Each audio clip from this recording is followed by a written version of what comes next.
Primeira carta de João, capítulo 5. Nós vamos ler do verso 1 ao verso 5. Diz assim a palavra de Deus: todo aquele que crê que Jesus é o Cristo é nascido de Deus.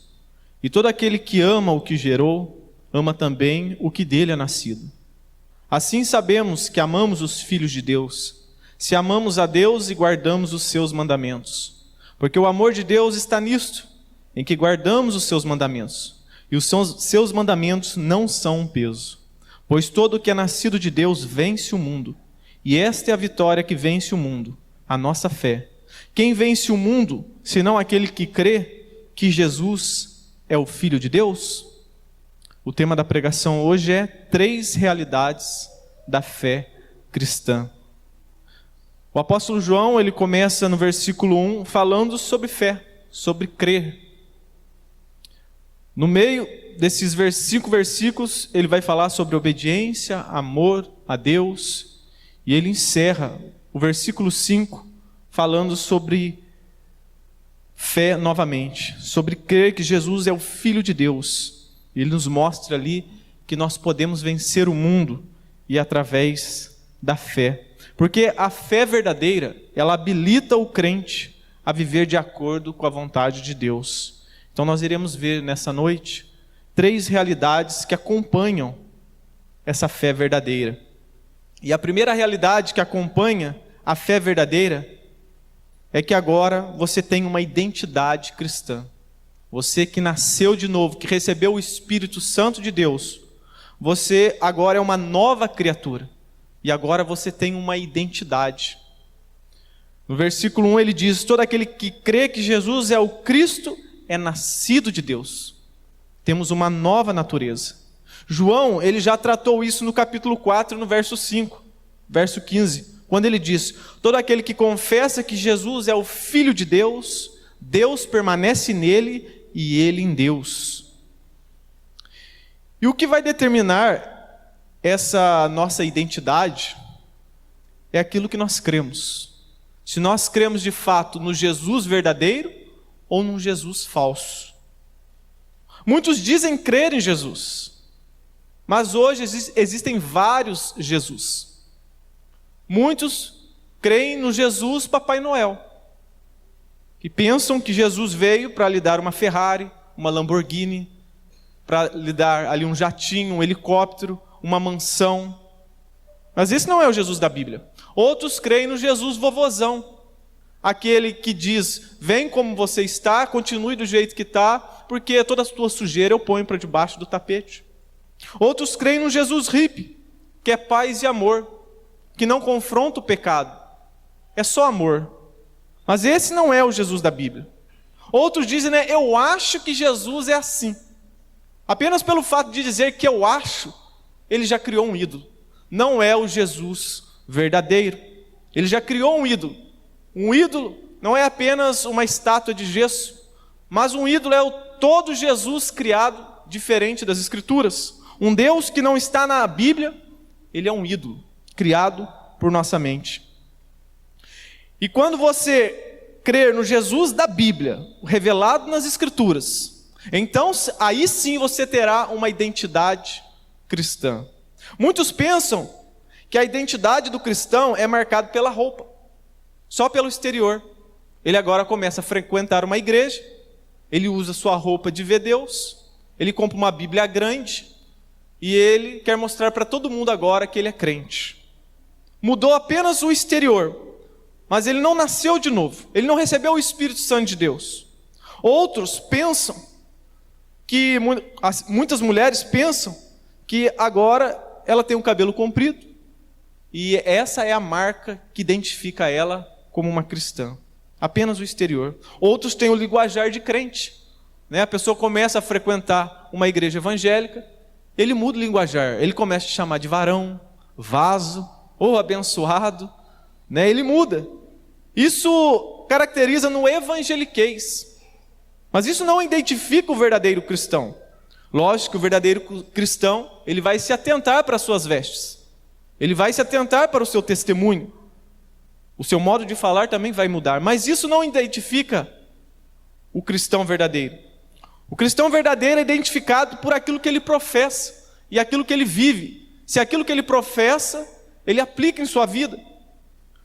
A identidade cristã é crer que Jesus é o Messias, o enviado de Deus para morrer pelos nossos pecados e nos libertar da condenação que estava sobre nós. Ele tem uma confissão verdadeira. Ele crê no Jesus das Escrituras. E ele vive conforme esse Cristo ordena em sua palavra. Porque não adianta nada você também ter uma confissão de fé, mas se você não tiver obras. Tiago, em suas cartas, ele vai dizer: se você tem fé, mas não tem obras, a sua fé é morta. Ele diz: crês que Deus é um só? Fazes bem, até os demônios creem e tremem. Eles têm uma boa teologia. Se você tem uma confissão de fé, muito bem, a sua confissão está igualzinha do demônio. Mas se você não tem obras, a sua fé é morta. Mas o verdadeiro cristão, ele tem a verdadeira confissão, tem obras. E durante a história da igreja, houve-se a necessidade de identificar os verdadeiros cristãos. Os que estavam do lado de Cristo e os que estavam contra o reino de Cristo. E para resolver isso, foi constituídos os credos, as confissões. Em latim, credo significa eu creio, que é um conjunto de regras e que identifica o que cremos. Cremos que, eu creio que. No século II ao VI, foi criado o credo apostólico. No século IV, o credo niceno. No século V, o credo de Calcedônia. No século XVII, nós temos ali a confissão de Westminster, uma das mais conhecidas. Então, esses credos foram criados para defender a sã doutrina. Eles são louváveis quando eles são usados da maneira correta. Eles nos ajudam a interpretar corretamente as Escrituras. Ele nos mostra como os cristãos do passado criam nas Escrituras e como ela é interpretada. Desde que não façamos como muitos que se dizem reformados fazem hoje. Eles colocam as confissões, os credos, de pé de igualdade com as Escrituras.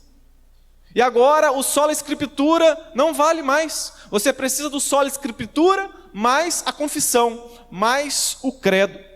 Então nós não podemos cair nesse extremo e colocar as confissões como o mesmo peso das Escrituras.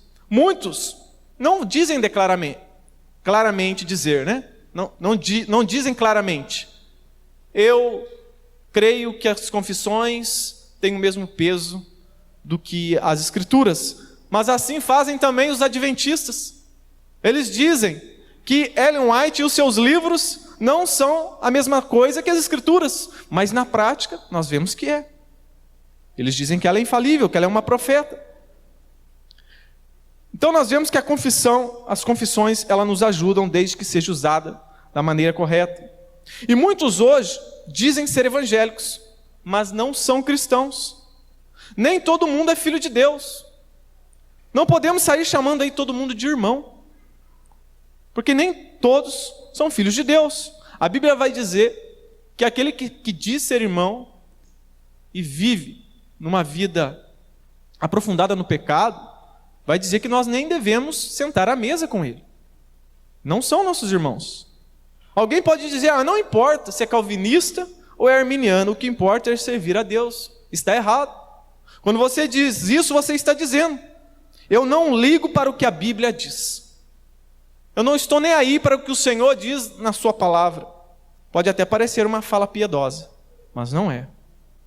Paulo diz que os judeus eram zelosos, mas sem entendimento, e acabaram matando Jesus. É nosso dever, como cristão, examinar as Escrituras, examinar as doutrinas. Temos que ser como os bereanos, onde Paulo pregava e eles estavam ali analisando. Será que o que ele está falando passa pelo crivo da palavra? Hoje em dia, ninguém tem credo em nada. Todos dizem, você crê do seu jeito, eu creio do meu jeito e dá para nós andarmos juntos. João diz que devemos estar prontos para dar razão da nossa fé. Por isso que é importante nós examinarmos as Escrituras, conhecermos as doutrinas, conhecermos os pontos centrais da nossa fé. Porque quando estivermos diante de uma seita, iremos detectar se essas pessoas são ou não cristãs de verdade. E quem é Cristo para você? Quem é Cristo para você? O diabo sempre irá diminuir Deus. Sempre irá querer diminuir a pessoa de Jesus Cristo. A ciência, ao longo da história, tentou matar Deus, dizendo que Deus morreu. Agora nós temos a teoria da evolução. E muitos crentes hoje, infelizmente, que se dizem crentes, creem mais na ciência do que na palavra de Deus. Eles dizem, não, o cientista disse. Tem um arquivo científico que prova que isso é o correto. Mas quem criou o artigo científico? São homens, e eles podem ser corrompidos. A Bíblia sim é a verdade, a ciência, ela pode ser corrompida. Temos hoje, na verdade, a pseudociência. E teologia e doutrina não é assunto de seminário. Tem muitos, esse assunto é chato. Pedro vai dizer que as cartas de Paulo eram difíceis até de entender. Mas as cartas de Paulo foram escritas para os irmãos da igreja. Não foram escritas para os líderes da igreja. Era para todos ouvirem e se atentarem para aquelas verdades e para aquelas doutrinas. Então, devemos constantemente avaliar os termos da nossa fé.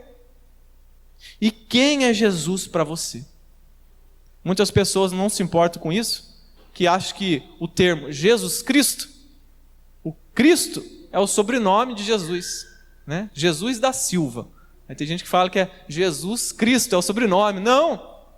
Jesus, o Cristo, o Messias, é um título, mostrando que é o Messias que seria enviado para nos salvar dos nossos pecados. Os fariseus e sacerdotes achavam que Jesus era um embusteiro, um impostor. Outros, que ele era apenas um religioso fanático. Um grupo de gnósticos diziam que Jesus era um homem e que Cristo veio no batismo e saiu de Jesus na cruz. João combate esse grupo de gnósticos. João também combate outro grupo de gnósticos que diziam que Jesus não veio em carne, que Jesus era um espírito, que Jesus era igual um fantasma. Se você fosse apertar a mão de Jesus, você ia ficar no vácuo. João também combate. Ário de Alexandria diz que Jesus foi a primeira criatura. Foi refutado durante a história. O Testemunha de Jeová vai dizer que Jesus não é igual a Deus. Ele é um Deus menor. Os espíritas vão dizer que Jesus é um mestre. Os muçulmanos que ele é apenas um profeta. E você? E para você? Quem é Jesus? A Bíblia nos mostra que Jesus é 100% Deus e 100% homem. Quem é Jesus para você?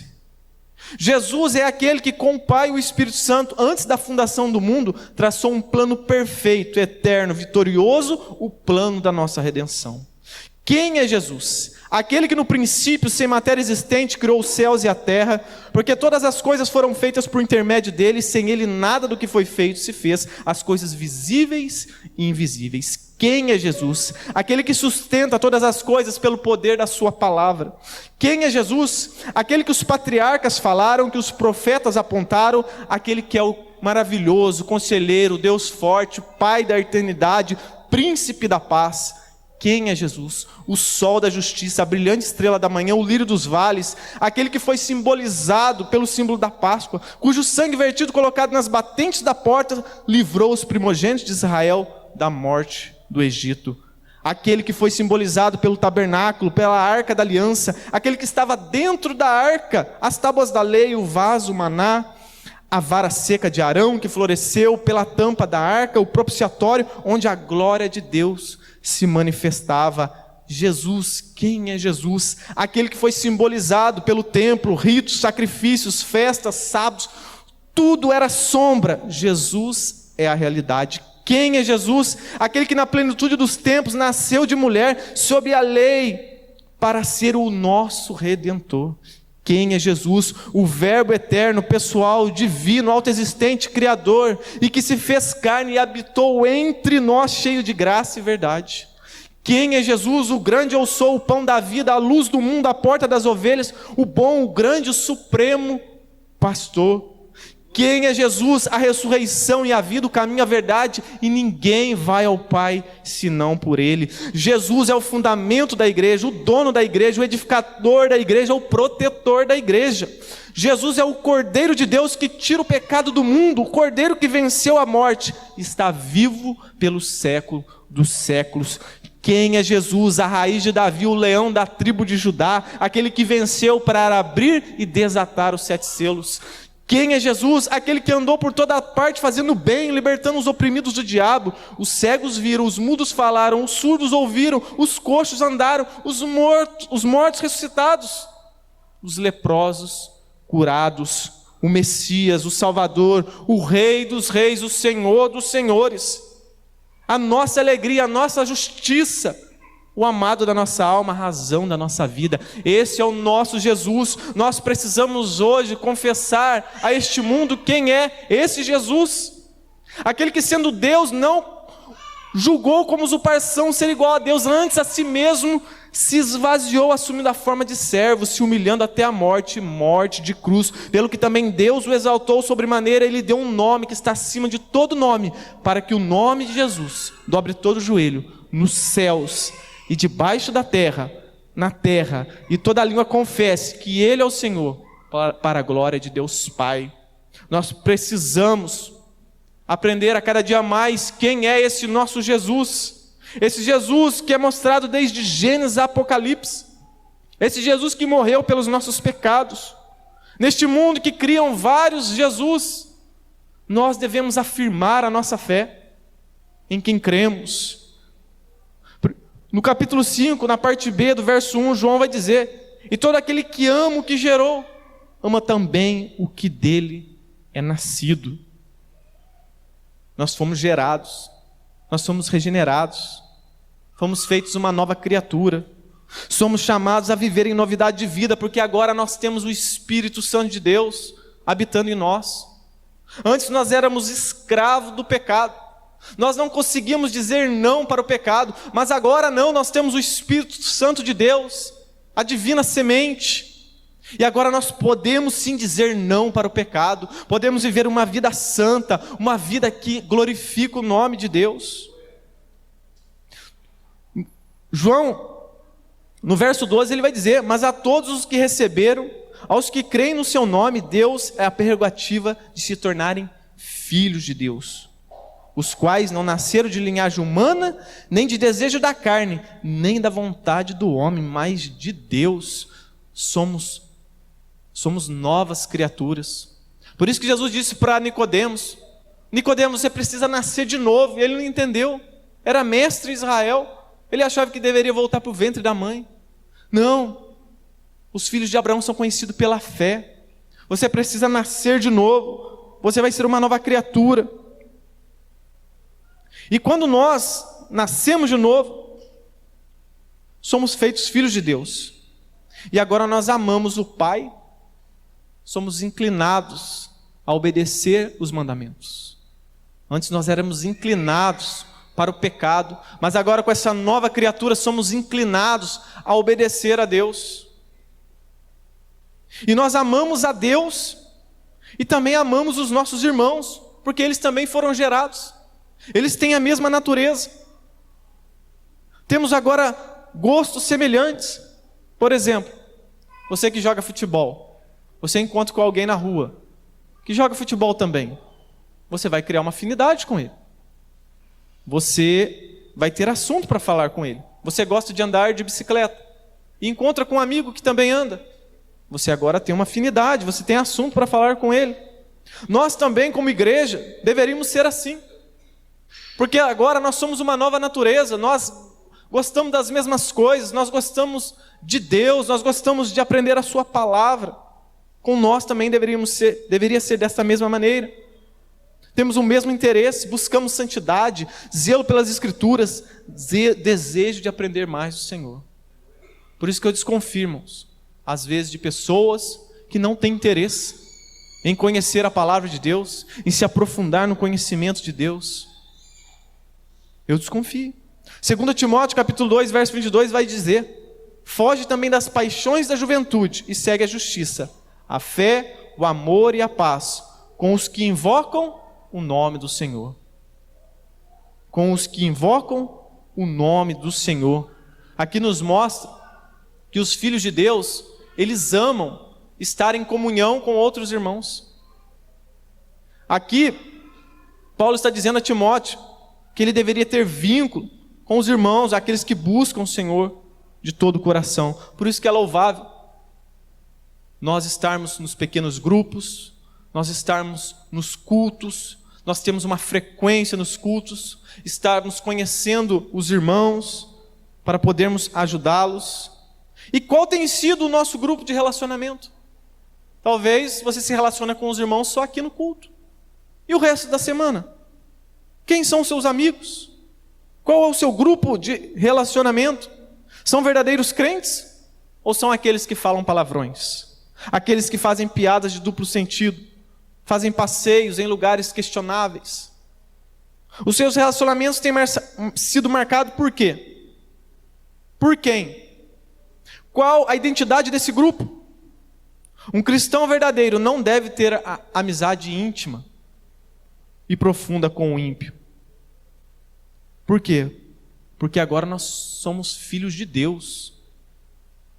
E as trevas não se misturam com a luz. Então é inconcebível nós temos intimidade profunda e íntima com o ímpio. Porque agora nós temos uma nova identidade. A fé verdadeira, ela nos dá uma nova identidade. Agora somos filhos de Deus. Por quê? Porque a fé habilita o crente a viver de acordo com a vontade de Deus. A segunda realidade da fé verdadeira é que agora nós temos uma obediência amorosa. Nós amamos a Deus e nós obedecemos a Deus pelo feito de Cristo na cruz do Calvário. Deus nos amou antes da fundação do mundo, enviou o Consolador, temos o Espírito Santo, e agora nós, para responder a esse amor, nós guardamos os seus mandamentos. Por isso Jesus vai dizer que aquele que ama Ele é aquele que guarda os seus mandamentos. João 5,2 ele vai dizer: assim sabemos que amamos os filhos de Deus, se amamos a Deus e guardamos os seus mandamentos. João diz que o zelo pela santidade é uma expressão de amor aos nossos irmãos. Devemos sempre nos perguntar: como que eu posso amar ainda mais meu irmão? Como? Quando eu obedeço e amo a Deus. Essas duas coisas estão interligadas. Não tem como você dizer: eu amo a Deus, mas meu irmão não estou nem aí. Eu não me importo por que ele está passando. A Bíblia vai dizer que você é mentiroso. Você disse que ama a Deus, mas não consegue amar o seu irmão a qual você vê. Você é mentiroso. Nós amamos a Deus, automaticamente nós iremos amar também o nosso próximo. E quando eu obedeço a Deus, isso vai refletir ao amor aos meus irmãos. Romanos 13 vai dizer: não fiqueis devendo coisa alguma a ninguém, a não ser o amor uns para com os outros, pois quem ama o próximo tem cumprido a lei. Portanto, não adulterarás, não matarás, não furtarás, não cobiçarás, ou qualquer outro mandamento. Tudo se resume nisto: amará o teu próximo como a ti mesmo. O amor não faz mal ao próximo, de modo que o amor é o cumprimento da lei. Então, quando eu obedeço à lei de Deus, eu estou demonstrando amor para com o meu irmão. Quando eu peco contra Deus, mas não somente contra Deus. Um exemplo disso é José. José está na casa de Potifar. Potifar tinha confiança em José. Colocou ele para cuidar de todos os seus bens. E a mulher de Potifar queria se deitar com José. E José disse: faria eu tão grande mal e pecaria contra o meu Deus? Ou seja, o nosso pecado, ele não fere apenas Deus, mas fere também o meu próximo. Então, quando o pecado bater em nossa porta, devemos sempre lembrar dos nossos irmãos, da nossa comunidade. Quando você peca, você não está pecando apenas contra Deus, você está pecando contra essa igreja, contra essa comunidade que Deus formou. Estou ofendendo também os meus irmãos. 1 João capítulo 4 vai dizer: se alguém diz eu amo a Deus e odeia seu irmão, é mentiroso. Pois quem não ama seu irmão a quem viu, não pode amar a Deus a quem não viu. E dele temos este mandamento: quem ama a Deus, também ame o seu irmão. Um exemplo: você está diante de uma cena de nudez, você deve tirar daquela cena, daquele canal, porque você vai pecar contra Deus. Mas não somente contra Deus. Ali está a figura da mulher, a qual Deus criou para ser santa. E quando nós damos crédito àquilo, nós estamos pecando contra a figura da mulher. E se nós amamos, nós não iremos fazer isso. Por isso que uma das realidades da fé cristã é que ela nos leva a uma obediência amorosa. Eu não apenas sigo regras, leis, regrinhas, mas tem um propósito por trás, que é o amor. Eu me preocupo com o próximo. Por exemplo, num casal, pode haver ali um debate, um conflito. O marido e a esposa devem se atentar para isso. Eu devo controlar o tom da minha voz, o modo que eu falo. Porque se eu extrapolar, eu vou pecar contra Deus, mas não somente contra Deus. Eu vou pecar contra minha esposa, eu vou pecar contra o meu marido. Essas palavras irão machucá-la. E se eu a amo, eu vou me preocupar no momento que nós estivermos em uma situação de estresse. Por quê? Porque eu não quero feri-la, eu a amo. Então nos leva a uma obediência amorosa. 1 João capítulo 5, no verso 3, ele vai dizer: porque o amor de Deus está nisto, em que guardamos os seus mandamentos, e os seus mandamentos não são um peso. Não deve ser um peso para nós obedecer os mandamentos de Deus. Por quê? Porque agora nós temos uma nova natureza. Agora nós somos capacitados pelo Espírito Santo de Deus. Por isso que não deve ser um peso. Em 1 João capítulo 2, verso 29, ele vai dizer: se sabeis que ele é justo, sabeis que todo aquele que pratica a justiça é nascido dele. Nossa identidade está ligada a um Deus justo. Jesus compara o fardo dele com o fardo dos fariseus. Jesus disse que o seu fardo é leve, e o fardo dos fariseus era pesado. Os fariseus criaram regras e mais regras. Isso tornou pesado. Um exemplo é o sábado. Eles criaram um monte de regrinhas, e agora eles não cumpriam a lei, e nem aqueles a qual eles ensinavam. E Jesus, ele traz a interpretação correta da lei. Quando ele diz lá no Sermão do Monte: ouviste o que foi dito? Eu, porém, vos digo. Ele não estava trazendo uma nova interpretação. Ele estava corrigindo o erro de interpretação dos fariseus. E ele estava trazendo a interpretação correta. Ouviste o que foi dito? Eles interpretaram errado. Eu, porém, vos digo. Estou trazendo a interpretação correta. E uma das interpretações erradas dos fariseus é que eles se achavam bons demais. Eles confiavam nas suas obras. Eles entendiam que o adultério se dava apenas quando fosse pego no ato, o homem e a mulher. Porém, Jesus, ele traz a interpretação correta. Se você, com pensamento, cobiçar a mulher do próximo, você já pecou, você já adulterou. Então nós vemos que Jesus, ele traz a interpretação correta, e nesse caso parece que fica mais difícil. Então por que o fardo de Jesus é leve? Não é por conta que nós somos bons para cumprir, mas é porque agora nós temos um novo coração. Nós somos nova criatura, fomos transformados por Ele. Ele enviou o Espírito Santo para nos capacitar. Por isso que podemos agora dizer não para o pecado. E quando nós entendemos que nós devemos amar a Deus de uma forma, a obedecer os seus mandamentos de uma forma amorosa, e que não é só regrinhas, não é não toque, não faça, porque santidade é ter o entendimento correto do que é a vontade de Deus. E quando você entende isso, quando você entende do que Deus te salvou e aonde Deus te colocou, você vai viver de uma forma grata a Deus. E os mandamentos do Senhor não vão ser pesados, porque agora você ama Ele, então você quer obedecer os mandamentos do Senhor. Regras por si só não garantem nossa santidade. O que garante a nossa santidade é a renovação de mente. É quando nós entendemos a vontade de Deus, que diz que é boa, perfeita e agradável. Quando agora nós temos a mente de Cristo, então agora nós obedecemos a Deus, e os fardos não são pesados, porque agora nós temos o Espírito Santo de Deus, temos uma mente transformada. Porque não devemos ter um relacionamento entre homem e mulher antes do casamento. Por quê? Não é apenas uma regrinha vazia.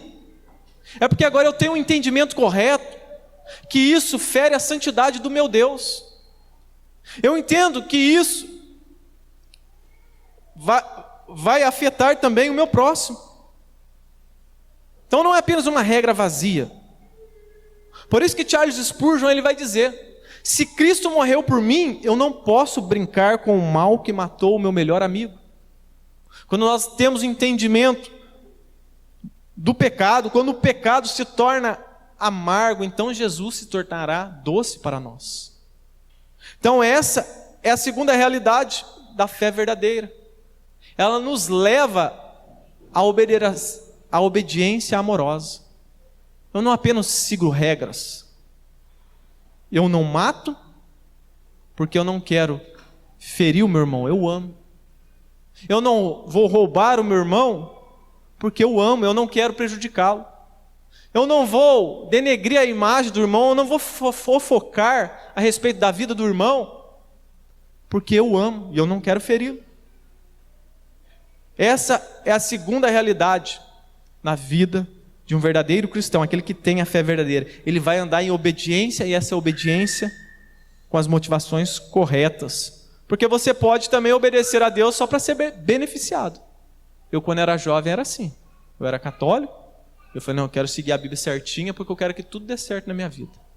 Eu quero ter um bom emprego, quero ter uma boa família, quero ter saúde. Então, eu não faltava a missa. Porque não, tem que andar tudo certo. Mas era a motivação correta. Não era porque eu amava a Deus, não é porque eu entendi que Deus era a verdade. Quando nós entendemos que devemos amar a Deus desta maneira, nós estamos com a motivação correta. Terceira realidade que o cristão verdadeiro tem, quando ele tem a verdadeira fé, ele tem uma vitória indestrutível. No verso 4, João vai dizer: pois todo que é nascido de Deus vence o mundo, e esta é a vitória que vence o mundo, a nossa fé. Quem vence o mundo, senão aquele que crê que Jesus é o Filho de Deus? João fecha aqui então o verso 5, falando sobre vitória. João já falou sobre vitórias na sua carta, e agora ele está aumentando o leque. Lá em 1 João capítulo 2, verso 14, João diz: e a palavra de Deus, a palavra de Deus permanece em vós, e já venceste o maligno. João escreve lá em Apocalipse 12: então ouvi uma voz do céu que dizia: agora chegaram a salvação, o poder, o reino do nosso Deus e a autoridade do seu Cristo, porque o acusador de nossos irmãos já foi expulso, ele que de dia e de noite os acusava diante do nosso Deus. Eles o venceram pelo sangue do Cordeiro e pela palavra do seu testemunho, e mesmo diante da morte não amaram a própria vida. Ainda em João, no capítulo 4, verso 4, João vai dizer: filhinhos, vós sois de Deus e já tens vencido os falsos profetas. João vai dizer que nós vencemos os falsos profetas, vencemos o maligno e agora ele diz que nós vencemos o mundo. Porque em Cristo nós somos mais do que vencedores. Nós vencemos o mundo, e o que é o mundo? É esse sistema diabólico e demoníaco, que é contrário a Deus. Todo pensamento, filosofia, modo de vida, seja que venha da psicologia, do conselho do seu pai, da sua mãe, que é anticristão, é mundano. E João vai dizer que nós vencemos. Em Cristo Jesus nós vencemos essas ideologias. Muitas pessoas têm medo, né, da ideologia de gênero, se acovardam, não pregam contra o esquerdismo, não pregam contra o feminismo, e esses são os inimigos da igreja. E João está dizendo que nós sim, em Cristo Jesus, nós vencemos este mundo, porque a Bíblia vai dizer que o Evangelho é o poder de Deus. O Evangelho, quando é pregado de maneira fiel, ele vence este mundo, ele vence essas ideologias. Nós vemos isso na história. Roma, aonde a imoralidade era tamanha, e ruiu, e a igreja ficou de pé. Quando olhamos para a história, nós vemos a União Soviética ruiu, e a igreja continuou de pé. O nazismo ruiu, e a igreja ficou de pé. Então nós sim, em Cristo Jesus, podemos vencer essas ideologias, essas coisas que vêm do inferno para afrontar a igreja. Nós podemos vencer Hollywood, podemos vencer as ideologias que estão nas séries de TV, que estão nos filmes. Podemos vencer as influências mundanas, filosofias vigentes. Em Cristo Jesus nós podemos, é o que João está dizendo. Ele vai dizer, ali no verso 4, pois todo que é nascido de Deus vence o mundo, e esta é a vitória que vence o mundo, a nossa fé. Ele coloca o verbo no presente, é uma vitória constante. Quem vence o mundo, senão aquele que crê que Jesus é o Filho de Deus? É uma vitória constante. Em Cristo Jesus nós somos mais do que vencedores. A palavra Nike, né? Muitos conhecem, Nike, a marca, ela vem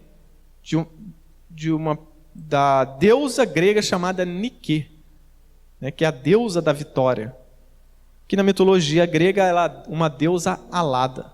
Quando Atenas ia para as suas batalhas, ela tinha vitórias, porque ela tinha Nike ao seu lado, a deusa alada. E eles diziam, na mitologia grega, que apenas os deuses poderiam ter vitória plena. Os homens não, os mortais não.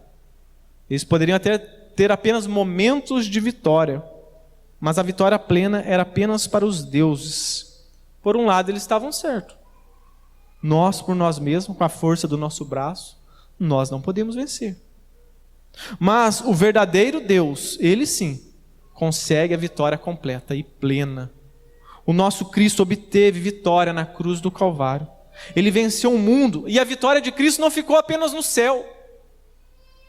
Deus compartilhou isso conosco. Nós vencemos em Cristo a morte, nós vencemos em Cristo os falsos profetas, nós vencemos em Cristo o maligno, e essa vitória é constante. É o que João está dizendo. Por quê?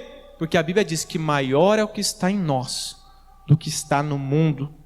Então a fé verdadeira, ela também habilita o crente a viver de acordo com a vontade de Deus, porque nós somos mais do que vencedores em Cristo Jesus.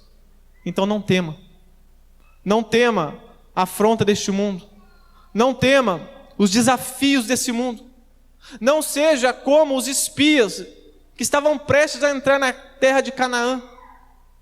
Foram enviados 8, olharam para as dificuldades dos seus dias e tremeram. São gigantes, nós somos pequenos, vamos morrer.